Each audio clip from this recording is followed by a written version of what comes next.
Hello, everyone. I'm City of Las Vegas Communications Director David Riggleman. Thanks for joining us for Access City Council. Coming up on this show, the city's innovation efforts continue to dazzle, and Tech Alley celebrates its second anniversary. Here to talk about these topics and a whole lot more is the councilwoman who represents Ward 3. You know who it is, Olivia Diaz. Welcome back.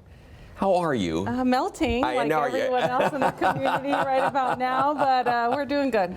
We were saying it was beautiful in June, and then, boy, July got here and dropped the bomb. Yes. We're like, we're in Vegas, 110-degree weather almost every day. Yeah. You're born and raised, you know. Cool weather. You can't complain. Exactly. No humidity. Exactly right. It's a dry heat. It's dry heat. Councilwoman, you're born and raised in Ward 3. Yes. You know it very well. For those of you out there not exactly sure where Ward 3 is located, well, don't worry, we're going to show you on the map. Basically, it incorporates a lot of what we're going to be talking about today. Our downtown, areas east, a lot of our innovation is centered in your ward, Councilwoman. We're going to talk about that today. But it's exciting because your ward really is diverse. It stretches from the east all the way. You got a little piece there west of I-15 now, too. Very, very diverse. Yep. And like we know, in the previous recession of 07, 08 really kind of rattled everyone, right? With the foreclosure crisis, with the job loss. And I think it really was a wake-up call, especially to us as a state of Nevada, about what could we do to make sure that we're diversifying our economy and bringing other industry aside from casinos. And I think that we have a really interesting show today to talk to everyone about the city's efforts in making sure that we're driving the needle in the space of diversifying our economy and bringing good, high-paying jobs, and like that. Especially jobs that my child, who's 12 and is hooked to multiple devices a day right now during the summer, it's going to be enticing for him because he's already a digital native. I'm not a digital native, but so many of our youth for the younger people. Exactly right. So well, Councilwoman, that's a perfect segue. Joining the Councilwoman and me on today's program to talk about innovation projects is Chris Craig. He's our Deputy Director of Innovation and Technology for the City of Las Vegas Department of Innovation and Technology. And Chris, it's a pleasure to have you on the program. Councilwoman, I know we're very excited to talk with you because Councilwoman, people really in the past never really thought about Las Vegas as kind of a high-tech place. We were entertainment. But Chris, that's changing, isn't it? It is. We're working very hard to make that change for the entire city. One of the greatest opportunities we have in the city is our International Innovation Centers, and we actually have two now. They're both in Ward 3, if I'm not mistaken. Yes. I'm the lucky lady. Yes, they are. And we get to house really cool and innovative technology companies, from local startup entrepreneurs that are just getting started. We can offer hot desk space all the way up to large corporations that have their headquarters right here in Las Vegas. Councilwoman, I know, is very familiar with this, Chris, but for the audience out there maybe not understanding what the innovation centers are all about, you touched on it, but it's kind of an incubator, right, to help tech companies launch in Las Vegas. Yes, and there's lots of opportunity within that incubation space. So you can have a hot desk space if you're an entrepreneur just trying to get started and just need a place to go and do your work and get connections to large corporations, or it's for large businesses or medium-sized businesses that want to operate out of Las Vegas and start the ecosystem there and build their workforce base. As well as we host a lot of events, technology events, lunch and learns, those sorts of things, so we can educate the community and our surrounding partners. And Councilwoman, I know you're excited because we started with one innovation center, International Innovation. We ran out of space. Ran out of space which that is fast. Always a good thing. To run out of space means that we're doing well in that area and that there is a demand for more. I know that there's a lot of folks who come to Nevada because we do offer like a friendly environment, right, for businesses, and it's easier to get your concept figured out here versus other places. And so we offer amazing hospitality, amazing cost of living. The thing that we have to probably, I think, work a little bit more concertedly and focus on is how do we create a career pathway for our kids and our youth to be connected to so many of these programming jobs and coding jobs, and just there's going to be a vast need, just like we're seeing for teachers, but in the tech space as we incubate more of these concepts, as like things like Halo develop here in our own backyard. It's just so fascinating to me that we have so many amazing platforms and apps and things being developed right here in Las Vegas, right. and so many of us might not even know it. We're going to talk about Halo in just a second, Chris, but to Councilwoman's point, we ran out of space at the first Innovation Center, and so we just opened a second one. We did, and it's been very successful. We've actually filled the second one as well. How many businesses have we kind of fostered at this point, Chris? Even ballpark, if you think? Well, dozens, dozens. From a ballpark perspective, because it depends on what their ultimate goal is too, right? Some have a goal of just operating as they are. Some have a goal of creating a big corporation and selling. The important part is that it's right here in Las Vegas, and they're creating jobs, and they're helping the community. Councilwoman touched on Halo, driverless car. We had a guest from Halo on in the past. It's an amazing concept. For those that aren't familiar, basically how it works is you call for a car, it comes and picks you up. You drive. It's being driven remotely to you. And then when you're done, you just get out of the car. You drive it. And then it drives itself back. And then it drives itself away. Yeah. It's right. It remotely comes to you. You drive it to where you need to go. You leave the car, and then it just goes away. You don't have to find a parking place. And then if you need it again, you call it, and it comes back and picks you up. And it's an electric vehicle, too. An electric so vehicle. for those of us who haven't been able to afford an electric vehicle, this is kind of a way to test one out, see if we like the feel, the drive. Yeah. Good point. Anand is trying to convince me that I just need to rent his vehicles and not own mine, that's the wave of the future, because you don't have to worry about maintenance, you don't have to worry about insurance, anything. Just have to program it for the times that you really do need to be in a vehicle, and then it's a whole bunch of cost savings, but benefit to the environment as well. So there's just so many of these things that we're still wrapping our brains around in terms of catching up with what technology's offerings are. I just am amazed every time where people are just app driven. Everything's on that little device in their hands, right? Increasingly. Chris, Councilwoman was really excited because one of the reasons Halo was interested in coming to downtown Las Vegas is that we have the infrastructure in place to allow that type of technology to operate. Explain that a little bit. Absolutely, love to. One of the great things about Las Vegas, we have this opportunity in the Innovation District downtown to be able to create infrastructure, work with these companies to build out the infrastructures to support this type of technology. Halo is very interesting, as you mentioned. They actually remotely drive the vehicle to you, and then they drive it back once you're done using the vehicle. But we actually started the autonomous vehicle revolution within a city with our autonomous shuttle many years ago. We were one of the first ones to have a shuttle in mixed flow traffic, and it was using sensors and information that we provided from an infrastructure perspective. So we've worked closely with these companies. And the technology that the city has put in is allowing the vehicle to navigate. That's one of the aspects of all of this too. So we're kind of made to order, Councilwoman, right, to your point.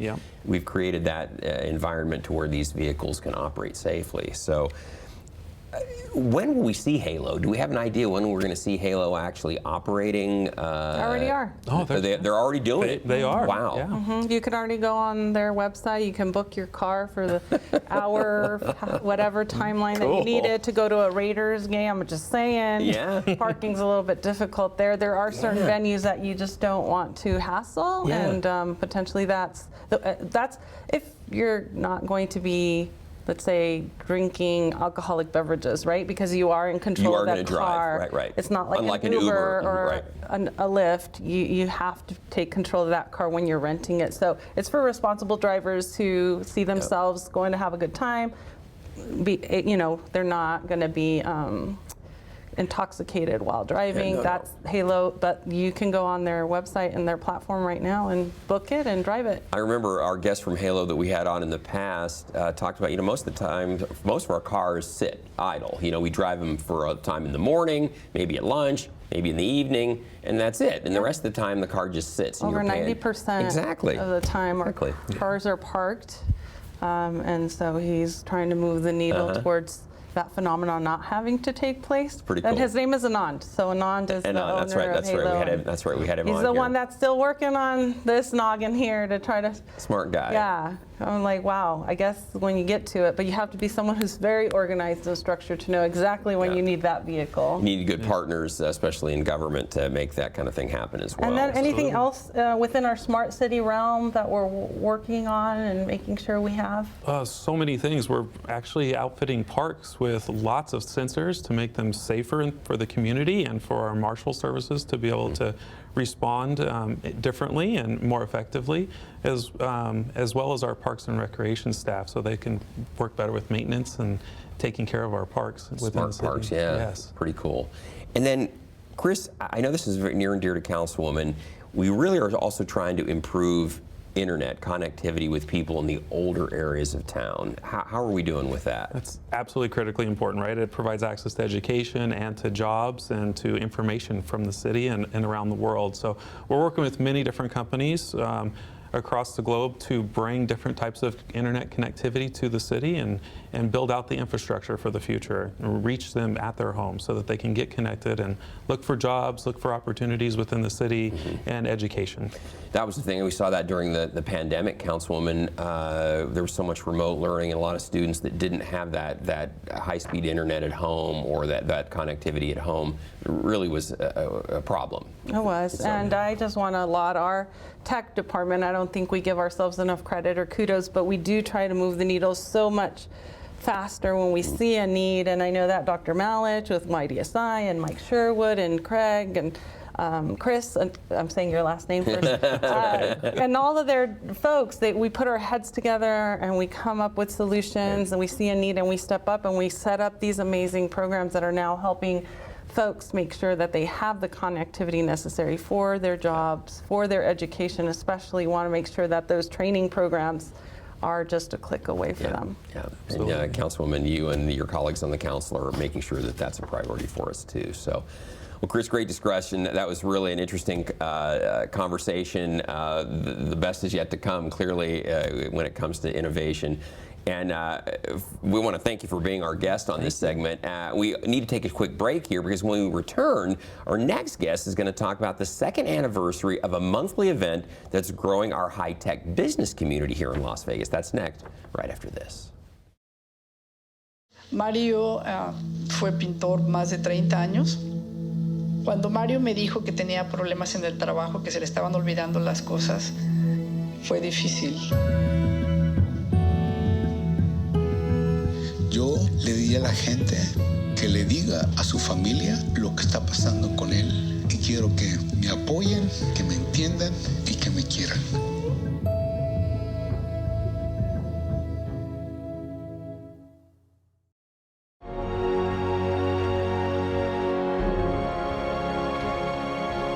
Sí, tenía miedo. No sabía si iba a poder hacerlo.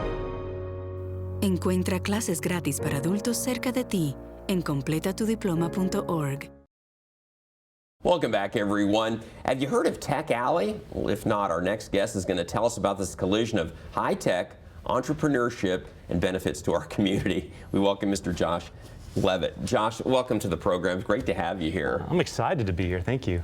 We're excited to have you on the show because Tech Alley, well, I guess maybe, Councilwoman, we should start with Josh telling us what is Tech Alley exactly for the people out there who don't know. I would like to call it the meetup of meetups, the accelerator of activity, but really it's about making knowledge sharing easy. What we do is we secure venue space in the Arts District, and then we invite meetups to come and use that space to share knowledge, and then we invite the public to come in and take advantage of all that knowledge that's there. That way they don't have to travel around the city looking for these meetups. It's all in one spot. And Councilwoman, I know you love it because it's right in the heart of Ward 3 in the Arts District. Heart of Ward 3. So I love that we're not just focused on arts, but we're also bringing in the mix of tech. Yeah.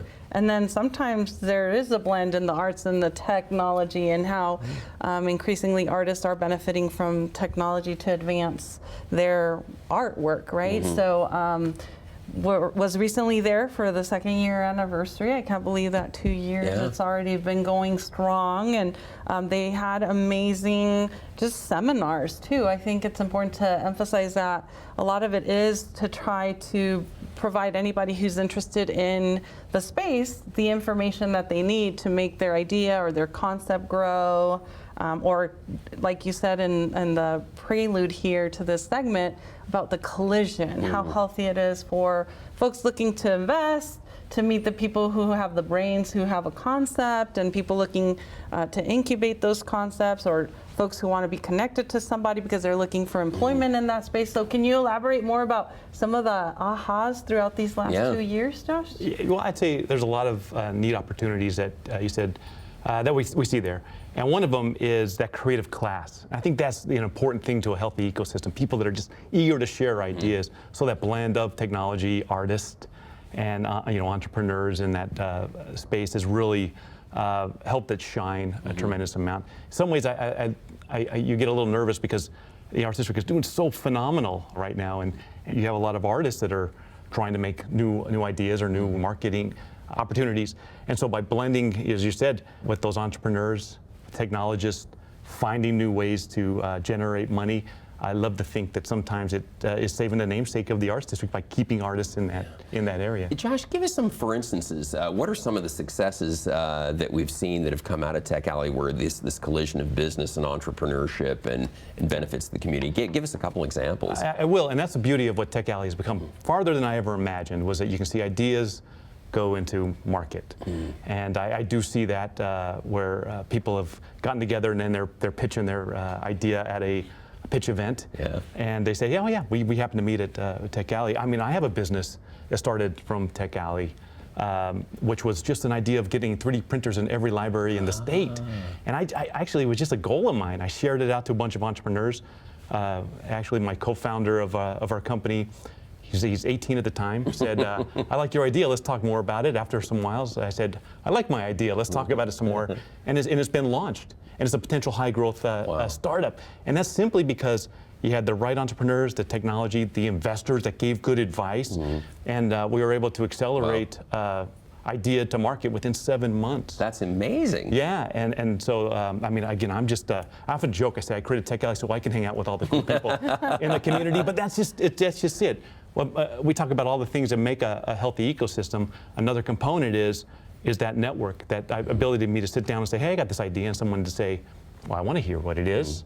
There are no patriarchs. Everybody is an entry point into the ecosystem. So yeah, I'm a prime example of somebody that had an idea that launched a product simply because I was around the right people. How do you get connected with Tech Alley? If someone out there is watching this, it's like, hey, I got some ideas, or I'd like to invest in some of this new technology. How do they get started? Where do they go? The easiest way is to go to our website, techalley.org.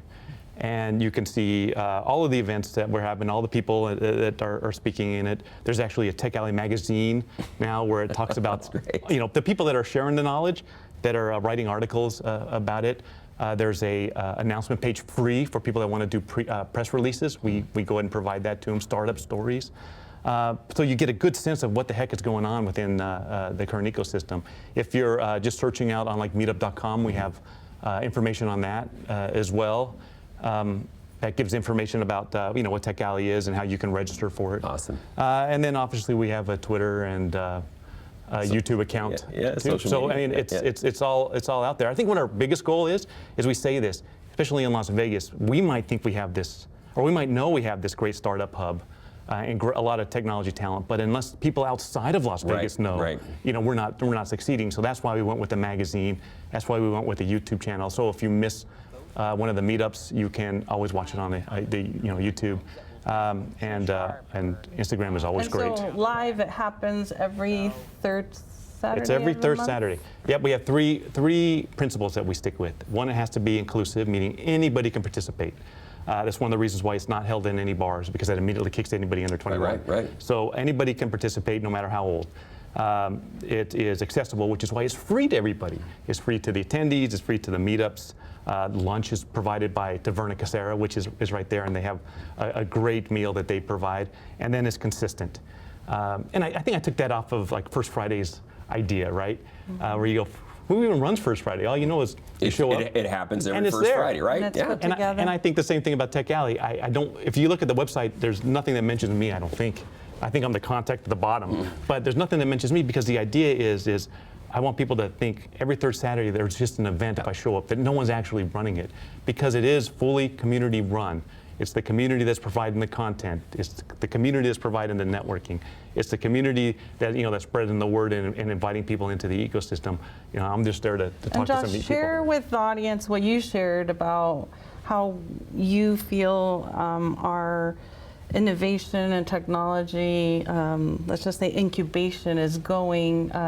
You know the space way more, and you highlighted a piece of information that I feel very few people know. So can you share that tidbit with the audience? I love it. So, and again, I don't know if you know this, but recently Las Vegas has been named the #1 pre-IPO startup city in the country. Not counting, LA and the Bay Area and New York, because those are impossible to reach. And we beat Austin, #1. We went from #9 last year to #1 this year. And one of the reasons they say that is, well, there's a lot of new startups that have come to Las Vegas, especially during COVID time. And we have this free network of information that's out there, community information that's out there, which is fantastic. I think one of my biggest concerns, though, is that there's a lot of startups that are coming here, and they could easily move away. So if we can't take advantage of all that knowledge and experience right now to try to build local high growth startups, and that's what we need to do in order to just get a machine going. Because the fear is what California one day says, wait, we messed up, startups, come on back, we'll take care of you, and then I'll go back home. Yeah, no. We don't want them to stay here. We want them to stay here. We want them to help train and expose a lot of the folks that are here in Las Vegas into these non-traditional, Las Vegas careers that are out there. I think it's great for the resort industry if there's more innovation that's happening in this resort. We have to compete on a global scale now in Las Vegas. I often use this as an example, is you look at how DraftKings just disrupted our entire industry, and so how can we stay on top of the industry that we run? And I think you have to start embracing. So tech deployment is a win-win-win for everyone, right? And just hanging out with entrepreneurs, their brains are wired differently. It's amazing when you hear them talk. They just, they can look at a problem and say, all right, we can make this work at a high scale and it's profitable. And so being exposed to that type of mindset is I think a value for anybody, regardless of how big your current company is or so on. Technology accelerates business. Entrepreneurism scales it. Well, fantastic Thank you for your passion and your work in this space. Yeah, I love it. Great discussion. Josh, wish we had more time. We're running out of time, but we want to tell everybody, thank you for being our guest. Best of luck to you with what you're doing in Tech Alley. Councilwoman and I are going to take a quick break. When we return, we're going to tell you about some upcoming events that you don't want to miss. Thanks so much. Había un niño que era muy sensible a luces y sonidos. Construía escondites donde no podían entrar. No le gustaba mirar a la gente a los ojos. Lo hacía sentir incómodo. Un día se descubrió que tenía autismo. Con ayuda, poco a poco, aprendió a vivir mejor con ello. Mientras más pronto se diagnostique, mejor. Conoce las señales en autismspeaks.org. Welcome back, everyone. Today's program has been all about technology, and there's a fun event coming up for youth who want to experience that firsthand. Councilwoman, we're excited to tell everybody about the Video Game Mental Health and Wellness Summit. What is that all Very about? excited that we're hosting it here out of City Hall, and it's Mental Health and Wellness Summit. So many times, I'm guilty of this, we associate everything esports or games with our youth to being not so good for their mental health. Well, we're going to offer this plethora of seminars for our community on Friday, July 21st from 9 a.m. to 5 p.m. here. We'd want them to come and learn more about the world of video games and esports, and how we can put our mental health on the front burner. You do have to register. A space is limited, so make sure that you capture that QR code on your screen so that you can pre-register for this event on Friday, July 21st. It is free. We just it is completely free. Excellent. Yes. So we hope everybody takes advantage of that on July 21st. And then, Councilwoman, it's hard to believe, but it's time to talk about back to school. It is.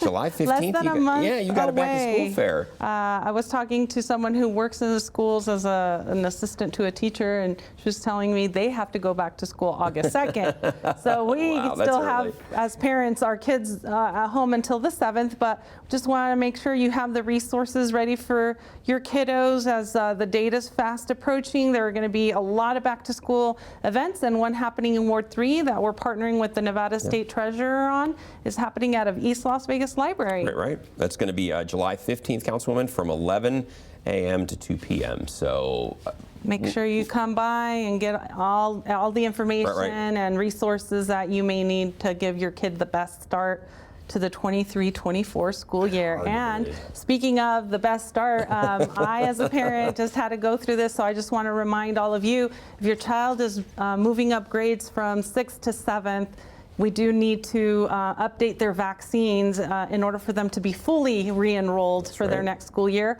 Don't wait until the last minute, because so many of the different vaccine providers, whether it's your pediatrician or if you want to take advantage of the offerings through the Southern Nevada Health District, they get super saturated towards the last couple of weeks leading to school. That's why it's so important to jump on it now. Great so advice. go to the Southern Nevada Health District's website link.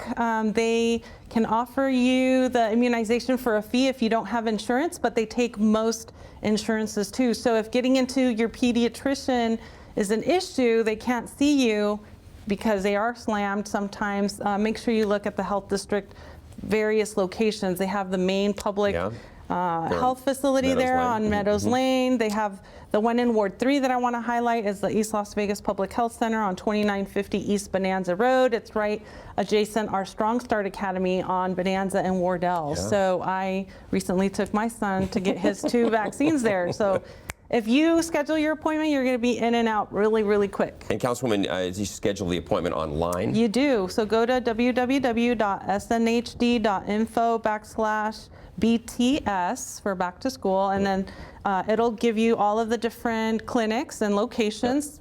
Select the one that's closest to you. Make an appointment, boom. And then it shows you the availability of each clinic. And you know firsthand it works well. It worked well. My son didn't lose it. Nurse was really nice, gave him tips. Breathe, don't tighten that arm, look away. We got through it. Good for him. And good for you, Mom, for getting that done too. So let me tell you, as a parent, sometimes those things are not easy. And I was joking with some folks, you can't hold onto them like you used to when they were 1 or months, right? But now you got to trust them at 12 to see, look how good you're doing it. He is well. So He's getting there. So. Well, Councilwoman, great show, really interesting show today. Folks, we want to tell you, we always want to hear from you. So if there's something you'd like to share with Councilwoman Diaz, you can find her on Facebook, Twitter, and Instagram. You can also contact the Councilwoman by picking up the telephone, 702-229-4623, or send her an email. Her address is odiaz@lasvegasnevada.gov, and she or one of her great staff will get right back to you. Again, Councilwoman, interesting show, great show. We're a tech center now. Who would have thought years ago that that would be the case? But here we are. It's amazing. And, amazing progress, amazing work. We can't, just not take advantage of some amazing opportunities for us as a city, but also for our community as a whole. Exactly. All right. Well, looking forward to have you back in 6 weeks with another update from They'll be here fast. Hopefully the temperatures will be cooler. I hope they will be. But in the meantime, everyone, don't miss our next show beginning on July 20th with Councilwoman Frances Allen Polensky. You can now catch all of our KCLV shows on Apple TV, Roku, and Amazon Fire. Also watch for our QR code at the end of this show to subscribe to our newsletter. And don't forget, you can watch us live on the internet at kclv.tv. Thanks for watching, everyone. We'll see you next time around.